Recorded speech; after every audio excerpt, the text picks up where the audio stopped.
श्रीमद्भागवत कथा भाग 78। कस्तूरी तिलकम ललाट पटले वक्षस्थले कौस्तुभम नासाग्रे वरमौक्तिकं करतले वेणुकरे कंकणम सर्वांगे हरिचंदनं सुललितं कंठे च मुक्तावली गोपस्त्री परिवेशितो विजयते गोपाल चूड़ामणि। अध्याय 7 द्वितीय स्कंध दूसरा। श्रीमद् गीता के 7वें अध्याय में भगवान ने यही कहा था कि मेरी माया बड़ी दुस्तर है, लेकिन जो मेरी शरण में आ जाते हैं वे इस माया से पार पा जाते हैं। दैवी हेशाम गुणमयी मम माया दुरत्यया मामे ये प्रपद्यन्ते माया मेताम तरन्तिते। जगत में जो कुछ हम देख रहे हैं वो सब भगवान की माया का ही नाटक चल रहा है। इससे निकलने का एक ही उपाय है, हम भगवान को समर्पित हो जाएं। संत लोग भगवान के समर्पण का उदाहरण देते हैं। एक मछुआरा जाल लेकर मछली पकड़ने गया। उसने जाल फेंका तो सभी मछलियां दूर भागने लगी ताकि जाल में फंसा न जाए। एक बुद्धिमान मछली थी, वो भागी नहीं, मछुआरे के पैरों के पास आकर खड़ी हो गई। मछुआरा अपने जाल में सभी मछलियों को फंसा सकता है, लेकिन जो अपने पैरों के पास खड़ी मछली को फंसा नहीं सकता। भगवान के इस माया जाल में फंसने से भी वही बच सकता है जो उनके चरणों के समीप आ जाए। हमने पहले ही बताया है कि भगवान के सभी लीला अवतारों का प्रयोजन यही है कि हमारे हृदय में भगवान के प्रति प्रेम जागृत हो जाए, हम उनको समर्पित हो जाएं। ऐसा जब हो जाता है तो भगवान की माया जगत के दुख हमें स्पर्श नहीं कर पाते। एक संत के घर में किसी की मृत्यु हो गई। वे बड़े ज़ोर ज़ोर से रोने लगी। ऐसा लग रहा था कि दुनिया के सारे दुखों का पहाड़ उन्हीं पर टूट गया है। सभी परेशान हो गए। उन्हें समझाने लगी कि आप ही ने ही तो हमें बताया था कि जो पैदा हुआ है वो मरेगा, फिर भी आप इतना विलाप क्यों कर रहे हैं। महात्मा जी ने उन्हें कहा, जो ज्ञान दिया था वो सभी उन पर उड़ेला जा रहा है। इस प्रकार 2 घंटे 3 घंटे बीत गए। फिर वे अपने कमरे में चले गए, सबसे कहकर कि मेरे पास मत आना। उनके एक मित्र उनके पास चले गए और पूछा, महात्मा जी सच सच बताओ, तुम्हें इतना दुख क्यों हो रहा है? दुख हो रहा है कि ये नाटक कर रहे हो? क्यों रो रहे हो इतना? उन्होंने कहा, देखो, यदि मैं दुखी नहीं होता तो सबके दुख को मिटाने के लिए मुझे कितनी मेहनत करनी पड़ती। मैं इस प्रकार दुखी हुआ तो सब मुझे लेकर इतने परेशान हो गए और मुझे सांत्वना देने के लिए दुख का प्रसंग आसानी से मिट गया। तात्पर्य यह है कि जब हम परमात्मा के प्रति समर्पित हो जाते हैं तो जीवन की प्रत्येक घटना उनकी लीला ही नज़र आने लगती है। तब कैसा ही प्रसंग क्यों ना आ जाए, हम दुखी नहीं होते। कैसा भी व्यक्ति क्यों ना आ जाए, कोई विरोध नहीं होता। कैसा भी व्यवहार क्यों ना मिले, कोई शिकायत नहीं होती। हमें किसी को हराना नहीं होता, किसी को जीतना नहीं होता, किसी को कुछ साबित करके दिखाना नहीं होता। ऐसा जीवन हो जाए तो समझना कि भगवान के प्रति समर्पण हो गया। यदि भगवान के विरोधी बन रहे होंगे तो दुख के सिवा कुछ भी हाथ नहीं लगेगा। इसी बात को उल्टा करके पढ़ें, यदि हम दुखी हैं तो इसका मतलब ये है कि भगवान के विरोधी हैं। परमात्मा के प्रति समर्पित होना है तो विचार करना बंद कर दो। हम बहुत बातों को अनावश्यक सोचते रहते हैं।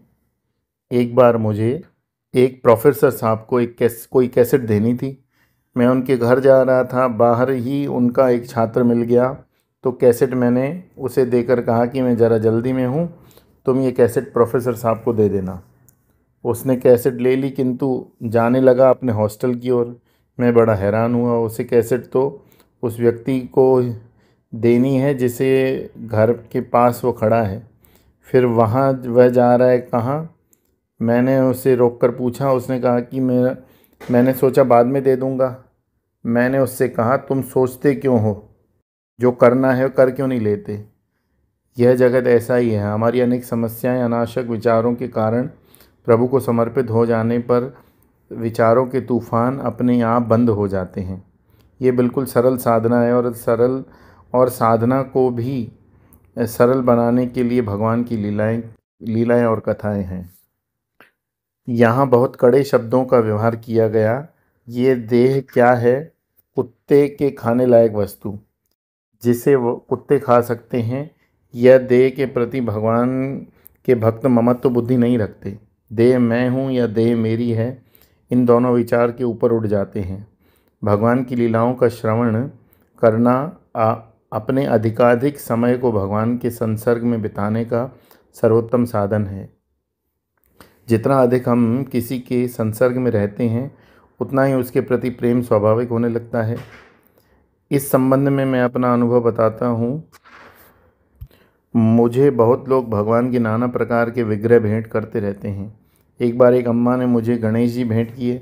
सामान्यतः गणेश जी की मूर्ति बड़ी प्यारी, बड़ी मीठी लगती है, पर वह विग्रह तो ऐसा था कि उसकी ओर देखने का भी मन नहीं करता था। अम्मा ने मेरी पूजा के स्थान में अन्य मूर्तियों के बीच में उन्हें भी रख दिया। सभी विग्रहों की पूजा अर्चना करता तो अंत में उनको भी जल दूध इत्यादि चढ़ाता। लो भाई आप भी लो। लेकिन क्या करूं, देखने का मन भी नहीं करता। ऐसा होते होते 2-3 साल बीत गए। फिर हमारा उस स्थान से जाने का समय आ गया, तो मैंने सोचा कि सभी मूर्तियों को लोगों में बांट देता हूँ। लोग लेने लगे तो मैं देने लगा। आश्चर्य की बात, वो विग्रह सबसे अंत में हमने दिया वो गणेश जी की ही थे। यानी उनके प्रति इतना प्रेम हो गया कि ऐसा नहीं लगा कि इन्हें ही पहले दे डालूं।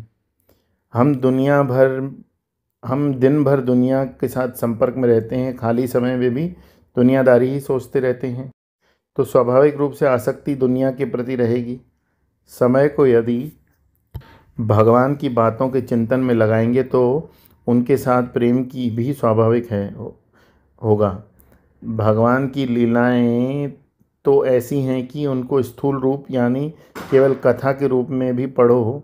कैसे भगवान वराह का रूप लिया, कैसे नरसिंह भगवान ने हिरण्यकशिपु को चीरा, इन सबको पढ़ने सुनने में ही आनंद आ जाता है। फिर इन लीलाओं के सूक्ष्म तत्व का चिंतन करेंगे तो उसी लीला का भिन्न अर्थ मालूम देने लगेगा। मन को चिंतन में लगाएंगे तो कुछ और अर्थ निकलेगा, और फिर बुद्धि के द्वारा चिंतन करेंगे तो भी सूक्ष्म अर्थ समझ में आने लगेंगे।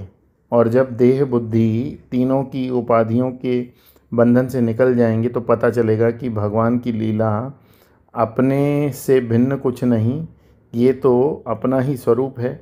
इस प्रकार जिनका हृदय पवित्र हो जाता है वो फिर पवित्र परमात्मा को कभी नहीं छोड़ता। मायापति भगवान ने अपनी माया को धारण करके क्या क्या रूप लिए, क्या क्या कर्म किए, ये बताने के बाद ब्रह्मा जी नारद को भगवान के स्वरूप के बारे में बताते हैं। परमात्मा तत्व एक ऐसा शांत है, इसमें किसी का भय नहीं। यह प्रतिबोध मात्र है, यानी प्रत्येक अनुभव में है, शुद्ध है, सम है, सत असत यानी कार्य कारण से परे है। इस परमात्म तत्व का वर्णन किसी भी शब्द के द्वारा ठीक से नहीं किया जा सकता, और माया जब भगवान के सामने आती है तो शर्माकर भाग जाती है। शाश्वत प्रशांतम अभयम प्रतिबोध मात्रम शुद्धम समम सदसतः परमात्म तत्वम शब्दो न यत्र पुरुकारकवान् क्रियार्थो माया परेत्य विमुखे च विलज्जमाना। ये जो परम पद है उसी के लिए सभी महात्मा लोग प्रयत्न करते हैं। इसमें अजस्र सुख है, शोक का नाम भी नहीं है।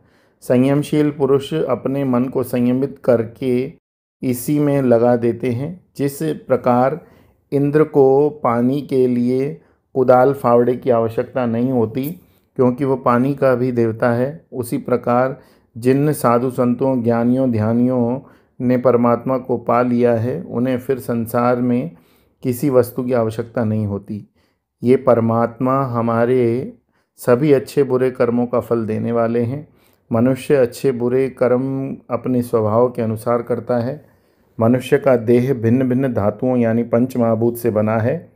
जब ये पंच महाभूत अपने अपने स्थान को चले जाते हैं तब भी परमात्मा पर कोई प्रभाव नहीं पड़ता। बोलिए श्री कृष्णचंद्र भगवान की जय। श्रीमद् भागवत महापुराण की